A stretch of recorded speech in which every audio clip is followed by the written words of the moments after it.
Ajarku bersyukur buat hari-hari yang kau beri di sepanjang hidupku. Bapa, buatku kan mengerti arti panggilanmu Tuhan di dalam hidupku.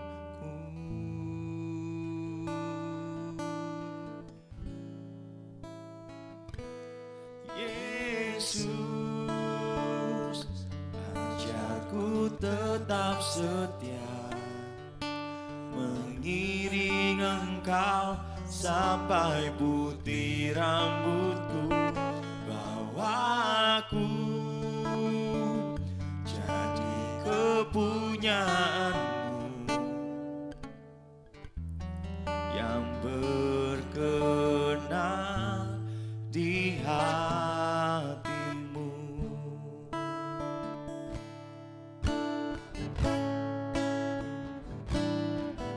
Bapa, ajarku bersyukur buat hari-hari yang kau beri di sepanjang hidupku. Bapa, buatku kan mengerti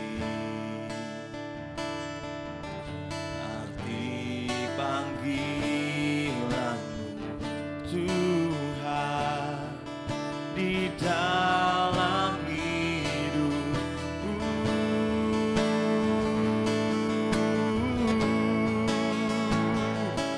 Yesus, ajarku tetap setia mengiring Engkau sampai putih rambutku. Bawa aku jadi kepunyaanmu, berkenan di hatimu.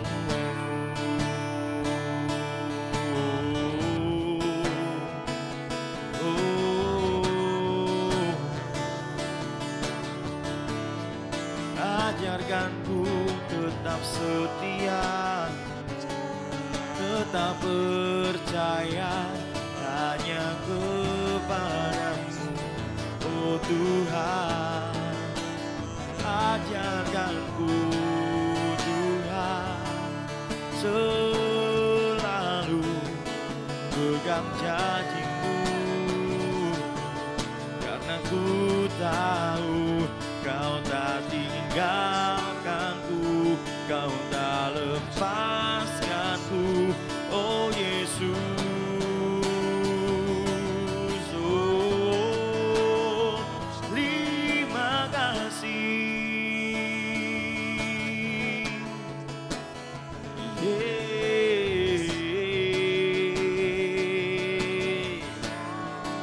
Na na na na na na na na na na.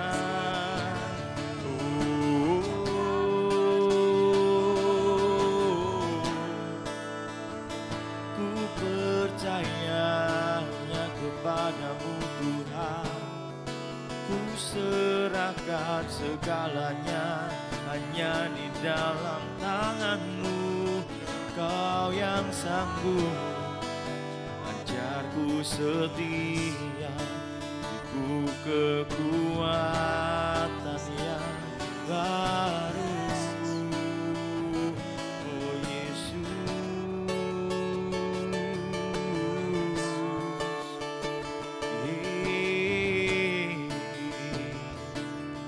La la la la la.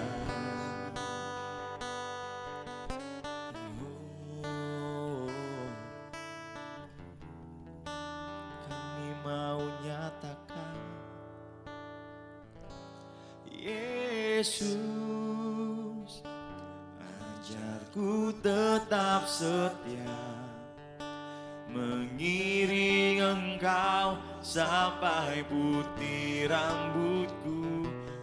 Aku jadi kepunyaanmu, yang berkenan di hatimu. Oh Yesus, ajarku tetap setia, mengiring Engkau sampai putih rambutku. Bawa aku jadi kepunyaanmu, yang berkenan di hatimu, yang berkenan di hatimu, yang berkenan di hatimu.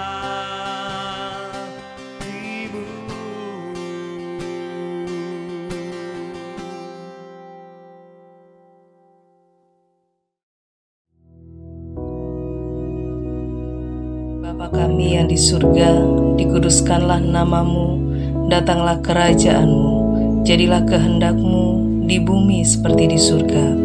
Berikanlah kami pada hari ini makanan kami yang secukupnya, dan ampunilah kami akan kesalahan kami, seperti kami juga mengampuni orang yang bersalah kepada kami.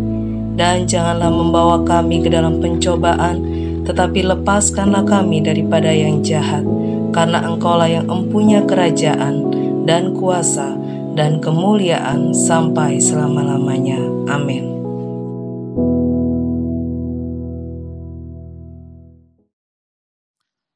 Haleluya, puji nama Tuhan, saudara sekalian. Mari saat ini kita belajar kembali bagaimana kehidupan kita ini biar menjadi suatu kehidupan yang memuliakan Tuhan. Dan dalam kehidupan kita ini, kita bisa menikmati hari depan yang penuh harapan. Nah, untuk itu mari kita akan lihat bersama-sama di dalam Pengkhotbah pasal yang pertama. Kita akan baca mulai ayat yang pertama. Inilah perkataan pengkhotbah, anak Daud, raja di Yerusalem.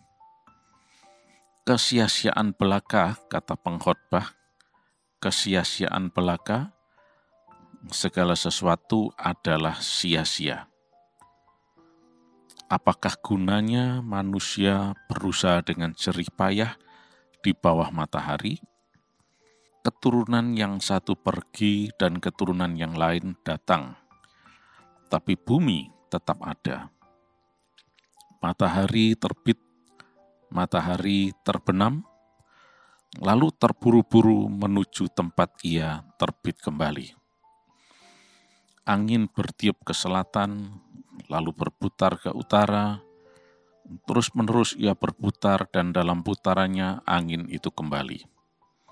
Semua sungai mengalir ke laut, tapi laut tidak juga menjadi penuh. Kemana sungai mengalir, ke situ sungai mengalir selalu. Segala sesuatu menjemukan, sehingga tak terkatakan oleh manusia. Mata tidak kenyang melihat, telinga tidak puas mendengar. Apa yang pernah ada, akan ada lagi. Dan apa yang pernah dibuat, akan dibuat lagi. Tak ada sesuatu pun yang baru di bawah matahari. Adakah sesuatu yang dapat dikatakan, lihatlah, ini baru? Tetapi itu sudah ada dulu, lama sebelum kita ada. Kenang-kenangan dari masa lampau tidak ada, dan dari masa depan yang masih akan datang pun tidak akan ada kenang-kenangan pada mereka yang hidup sesudahnya. Nah, sampai di sini dulu pembacaan kita, ya. Nah, saudara sekalian, apa yang kita baca ini ternyata isinya cuma suatu ungkapan ketika menyaksikan sekeliling yang penuh dengan kesia-siaan. Coba kita lihat kembali ayat 2, ya, dikatakan begini. Kesia-siaan belaka, kata pengkhotbah, kesia-siaan belaka, segala sesuatu adalah sia-sia. Nah, segala sesuatu adalah sia-sia. Apakah benar demikian atau bagaimana? Nah, untuk itu kita perlu melihat dulu dan mengerti dengan benar siapa yang mengungkapkan ini. Di dalam ayat 1 dikatakan, inilah perkataan pengkhotbah. Nah, jadi ini adalah perkataan pengkhotbah. Ini adalah sesuatu yang disampaikan oleh pengkhotbah. Sesuatu yang berasal dari diri pengkhotbah, yaitu dalam benak pengkhotbah yang disampaikan. Kata Ibrani yang dipakai di sini adalah kohelet, yang berarti ya menyampaikan, ya. Lalu kemudian siapa si penyampai ini? Siapa pengkhotbah ini? Dijelaskan di situ dalam ayat 1, dia adalah anak Daud, raja di Yerusalem. Nah, anak Daud, raja di Yerusalem, mestinya banyak. Karena semua raja Yerusalem itu keturunan Daud semuanya. Tapi ini rupanya dikatakan spesifik anak Daud, bukan cucu atau keturunan Daud.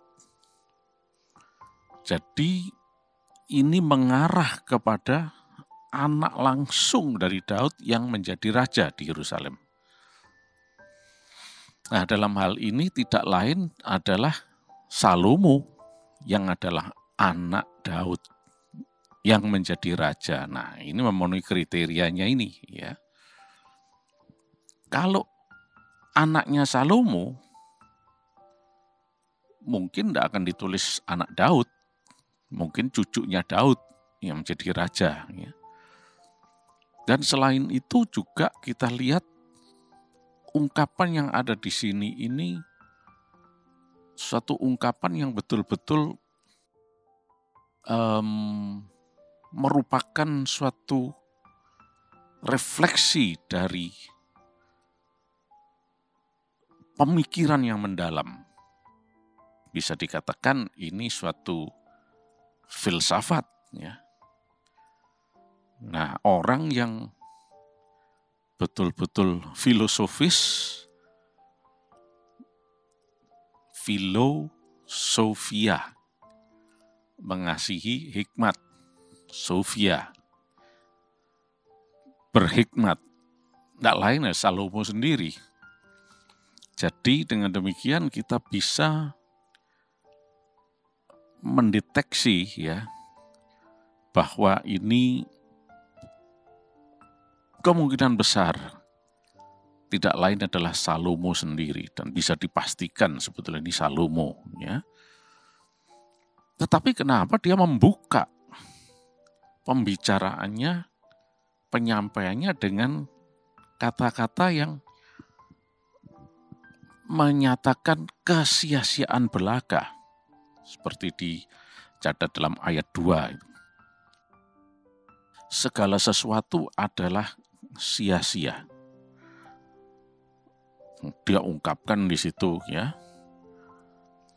Dalam ayat 3 dikatakan bagaimana manusia itu berusaha dengan jerih lelahnya, tapi ya sia-sia semua. Dan kalau kita lihat dalam kehidupan pada masa kini, ternyata benar juga. Bagaimana kehidupan manusia yang berjerih lelah dalam usahanya dan sebagainya, ya akhirnya sia-sia juga. Karena dia pasti akan meninggalkan dunia ini. Dan diungkapkan juga di situ mengenai generasi demi generasi yang datang dan pergi. Dan kemudian bagaimana siklus matahari terbit, terbenam, dan terbit lagi, terbenam lagi, terus-menerus. Dalam ayat 6 dikatakan bagaimana angin bertiup ke selatan, terus ke utara, muter lagi, terus kembali lagi, dan seterusnya. Dalam ayat 7 dikatakan sungai itu mengalir ke laut, tapi kok lautnya nggak kunjung penuh juga. Kemana ini? Ya, ilmu pengetahuan akhirnya bisa meneliti bahwa ada cycle juga, ya. Dari laut itu, air itu kemudian mengalami penguapan dan menjadi ringan karena berubah menjadi gas, benda gas, ya. Terus kemudian turun lagi jadi hujan. Masuk sungai lagi. Ya, ke laut lagi.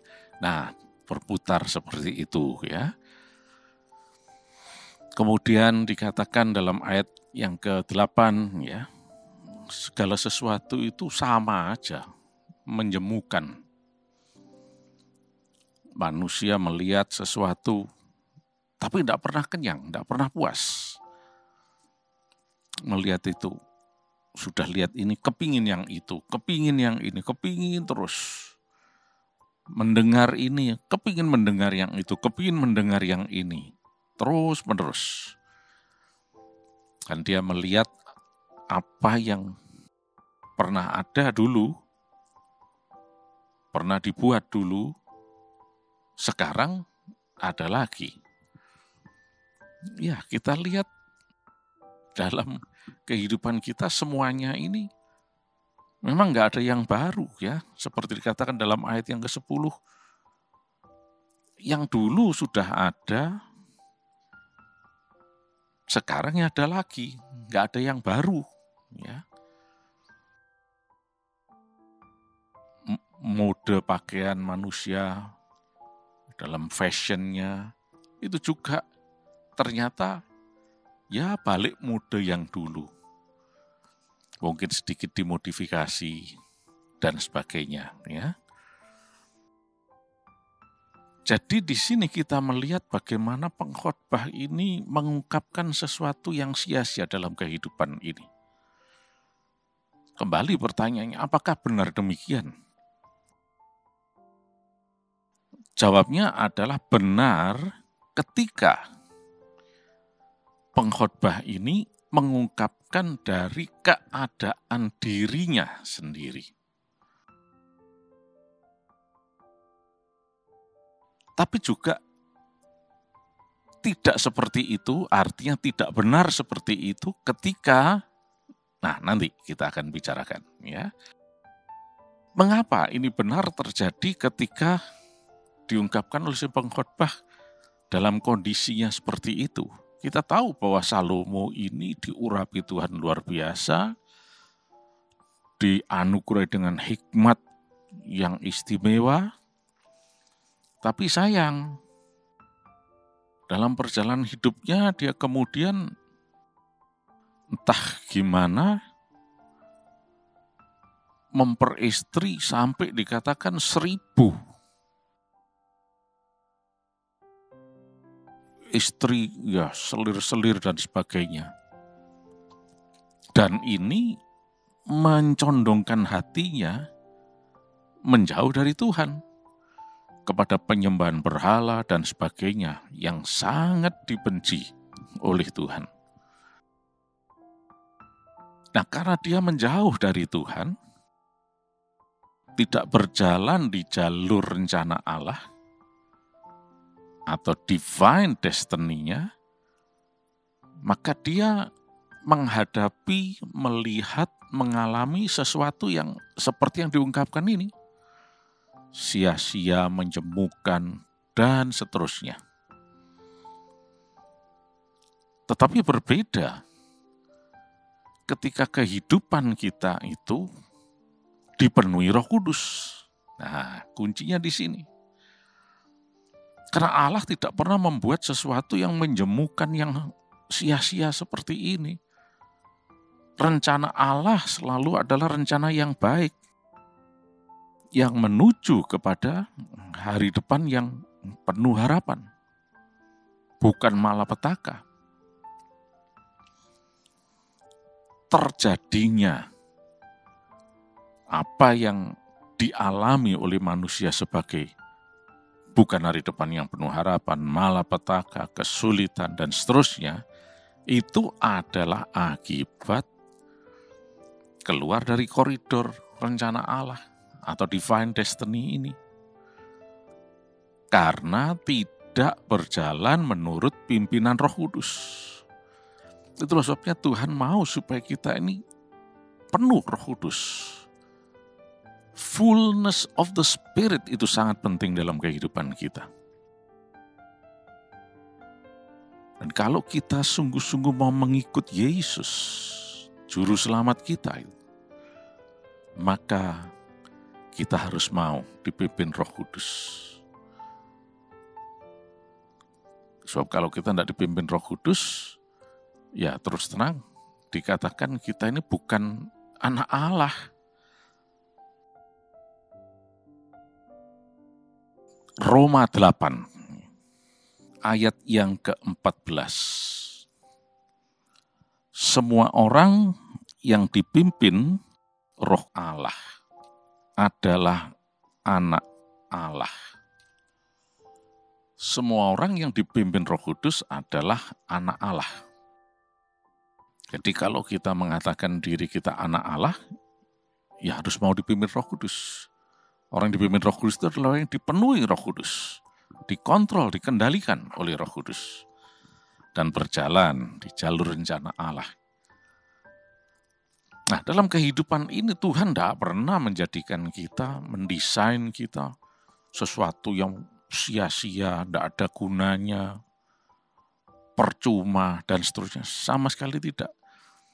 Tuhan mempunyai tujuan istimewa dalam hidup kita, yang bisa kita gambarkan, kita pahami sebagai hari depan yang penuh harapan.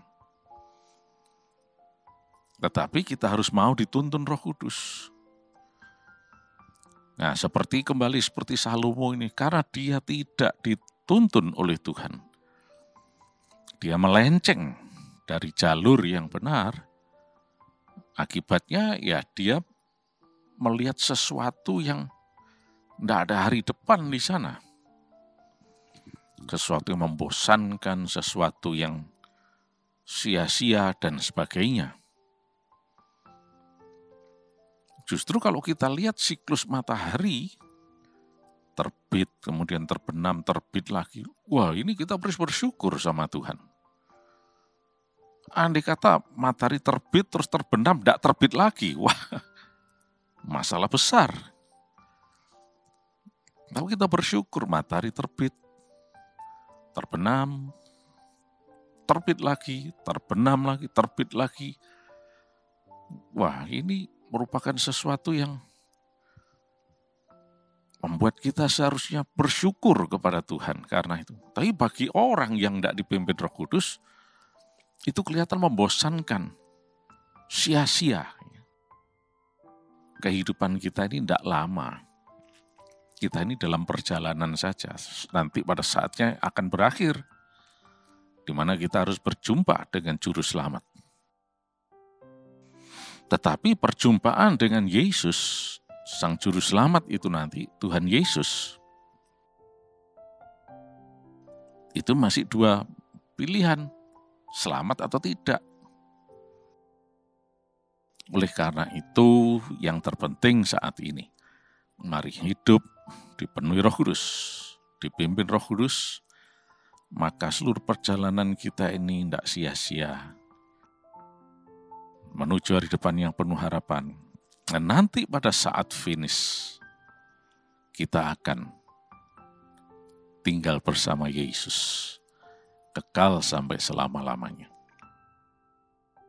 Puji nama Tuhan. Terima kasih Tuhan Yesus, Juru Selamat kami yang ajaib. Penuhi kami dengan Roh-Mu, tuntun kami senantiasa. Dalam setiap langkah kami boleh selalu setia dan taat kepada-Mu Tuhan. Terima kasih Yesus, nama-Mu dipermuliakan.